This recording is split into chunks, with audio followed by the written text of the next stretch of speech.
and welcome to RIT SportsZone. I'm John DeTulio. And I'm Emily Clark. In the midst of a season-long 6-game winless streak, the RIT men's hockey team returned to Ritter Arena with hopes of getting their season back on track and their first win on home ice this year.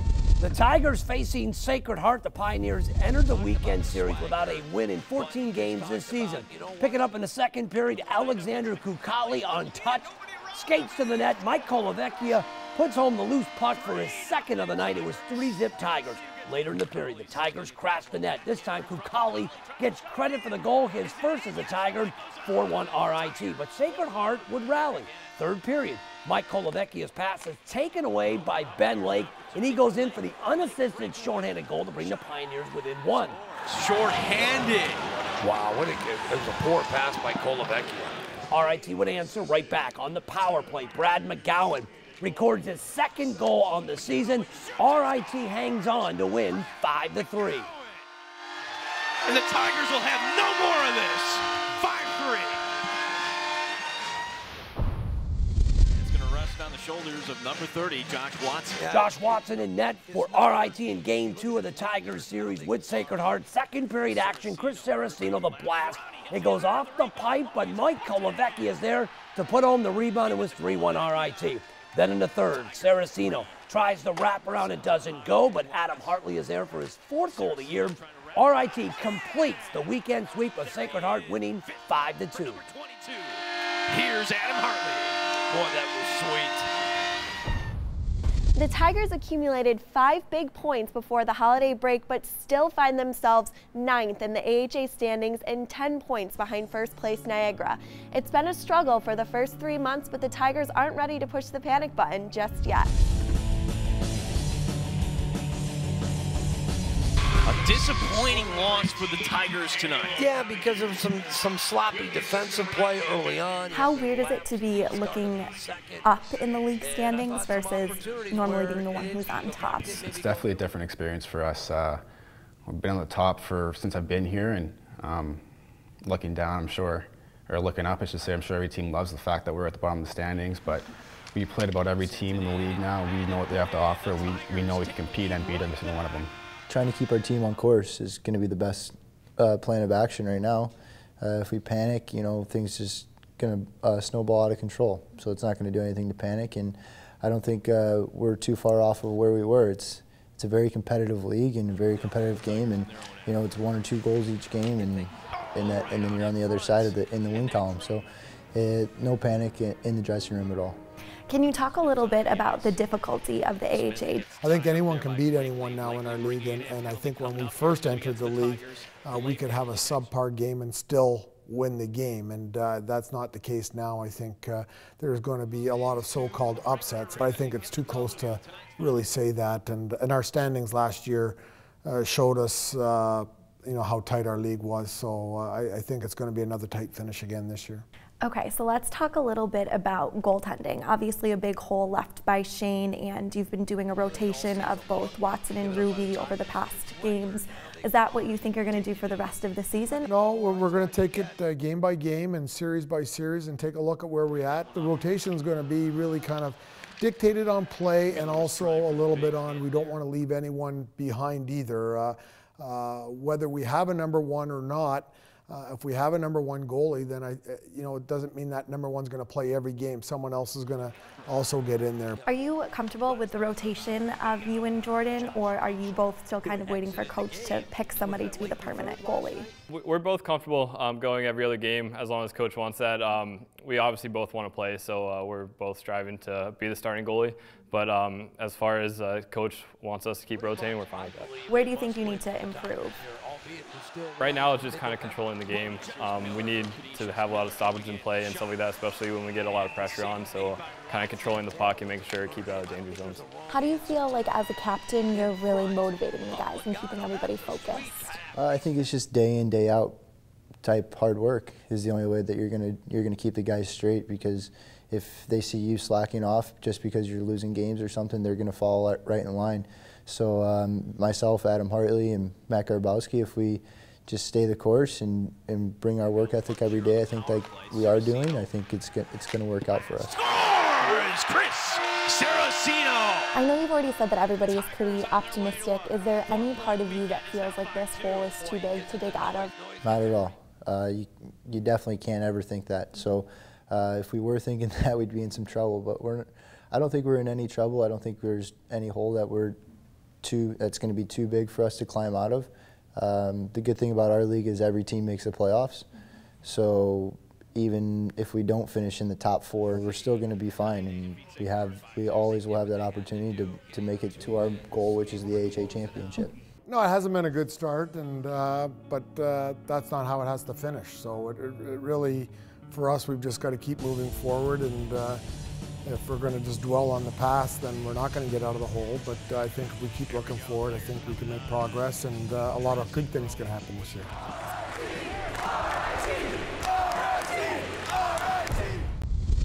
The Tigers get back to conference play in January, and we've got you covered. Our next broadcast of men's hockey comes up January 11th and 12th when the Tigers host Bentley. Both games will air on Time Warner Cable. For a complete TV schedule, visit RITSZ.com.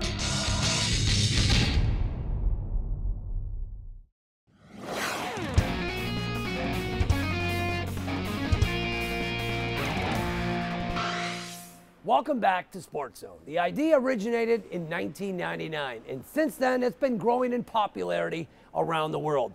As Kristen Klock reports, the RIT men's hockey team joined the cause in the hopes of helping change the face of men's health. November? More like Movember. Can you tell me what Movember is? Movember is for prostate cancer. It's basically, we raise money for research for it. So we all grow mustaches in support of that. It's for a great cause. I mean, prostate cancer is one of the main cancers for men, and it's something that we can raise awareness for. It's a good cause. It's fun to get all the boys and see their mustaches. And no, it is for prostate cancer, but in a way it's to see who has the best mustache. So you usually have a pretty strict no facial hair policy. Why do you make an exception for Movember? Well, it's for a good cause. The guys are raising money for prostate cancer. The coaches deviate from the Movember as far as we grow a little bit more facial hair. It goes a little longer anyways on our chin, but the guys have a lot of fun with the mustaches, and it's a kind of almost a team bonding thing as well. For some, growing facial hair is easy. Who do you think has one of the better mustaches on the team? I think our other goalie, Jordan Ruby, has a really good one. A few people have said that you have one of the better mustaches on the team. What's your reply to that? I don't want to brag, but if they're going to tell the truth, I see how it is.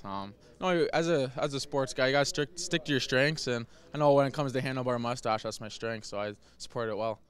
For others, growing facial hair is a challenge. Who do you think has one of the worst mustaches on the team? It's got to be those blondies. Those are tough because you can't see it. And then the cheaters use just for men, so those are the cheaters. We don't count those. Maybe, I heard Waddy talk about kooks. Millsy's is pretty faint, but it's there, but it's tough. I think Josh Mitchell's probably the worst. So you were elected as someone who has one of the worst mustaches on the team. What do you have to say to that? I accept it. Never really been a guy that grows facial hair, but it's for a good cause, so I'll try to keep it for a while and see where it goes. What advice do you give to the players who have trouble growing a mustache? There's not much advice for that. That's either you got it or you don't have it. Just if you can grow one, you can also you can get just for men if your hair is a little lighter, so that would help it out a little bit. Have you personally tried that trick? No, of course not. While Movember included plenty of laughs for the Tigers, it also raised money through social media and t-shirt sales to benefit the Prostate Cancer Foundation, while shedding light on one of the most common cancers in men. It's probably something that I'd like to maybe get a little bit more organized and more structure to it, and maybe put a little bit more effort into it because I think it's a good cause, and I don't know if everyone really knows what we do it for, but I think they just think we're all growing mustaches. But I think it's something that the rest of the athletic department's getting behind as well. So I think it's a good idea. So you hope that Movember grows in the future? Yes, very well. You're getting very creative here. She likes this. Yeah, I do. And like I said, I'd like to promote this a little bit stronger. And you know, the Make the Rink Pink is also a great cause, and everyone knows what pink stands for now. But the mustaches, I think we can still get out there to the general public and let them know what we're doing, and support it and try and raise more money than what we're doing. The RIT men's hockey team, athletic department, and pre-med student association raised over $4,500 for Movember Foundation, which also funds the Prostate Cancer and Live Strong Foundations.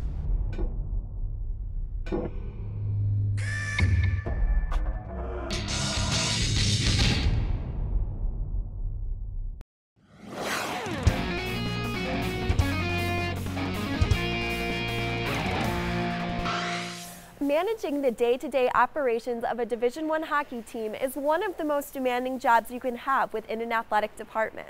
This year alone, Jeff Siegel will oversee countless practices, 34 regular season games, and will travel over 4,000 miles on the road with the men's team. As Kristen Klock discovered, Siegel is the glue that holds the entire operation together.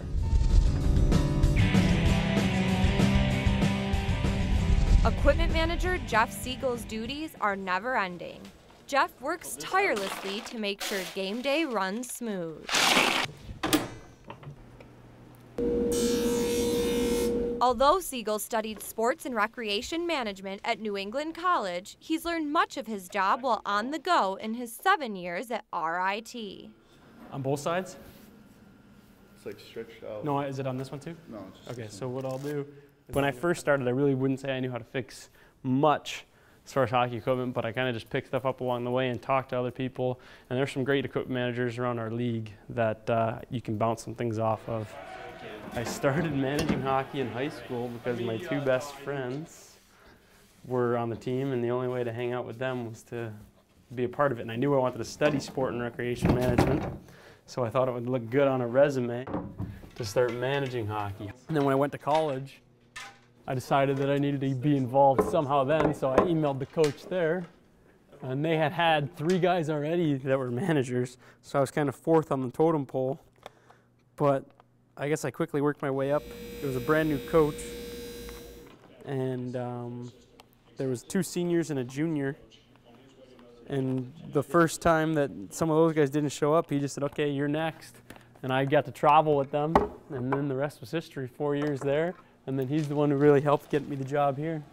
Managing the teams has helped Jeff keep in touch with his love of sports. His favorite part of the job is the game.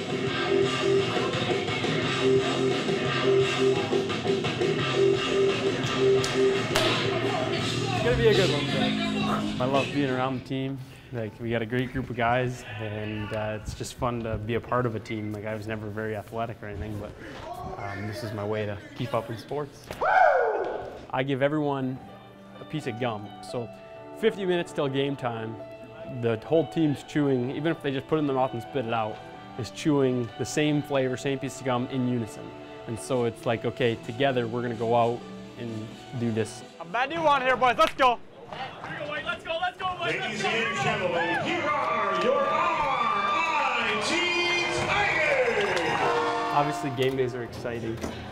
There's nothing like coming into a packed Ritter, listening to the fans, watching the guys work hard and score goals and go on to victory. Let's go, Coley! Nice cross-ice feed, the backhander, Legato robbing Dakota, but he puts it back in! And the Tigers go up 1-0. Who's got number 2 here, boys? His job isn't all fun and games. Jeff pretty much does everything, from grabbing the game day meal to fixing equipment and sharpening skates. So right now I'm just kind of setting the wheel so that it cuts at the right depth for how he likes his skates. We got about 6 different depths of what guys like on this team. I feel, and maybe people will laugh at me for saying this, but I feel like I can control it. Like, I've got to make sure the skates are good, or else the guy's not going to be able to skate well. At the end of a 15-hour shift, Jeff goes home and rests up before starting all over again the next day. So we're going to turn the laundry on. The jerseys are going right now, then we got to get the socks going. The underclothes and the towels that the guys are going to use right now and that they wore underneath their equipment needs to be washed. We got to do Sacred Heart's laundry, towels and clothes, and then sharpen skates, clean up the referee's room, and turn it all around for tomorrow.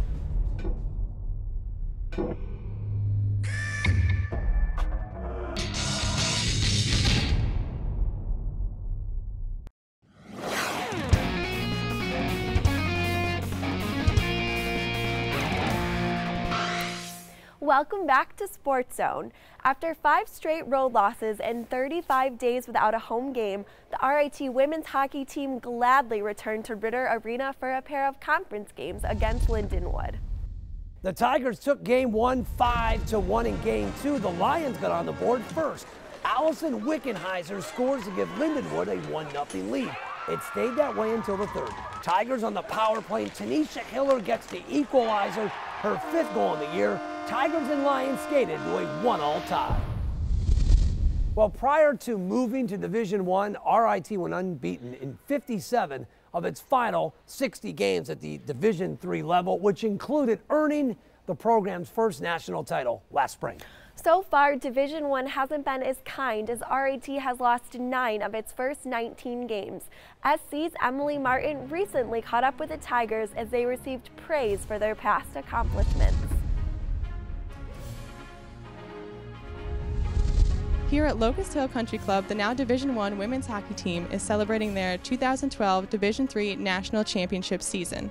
The team will be receiving their rings in a short ceremony hosted by RIT's Dr. Mary Beth Cooper.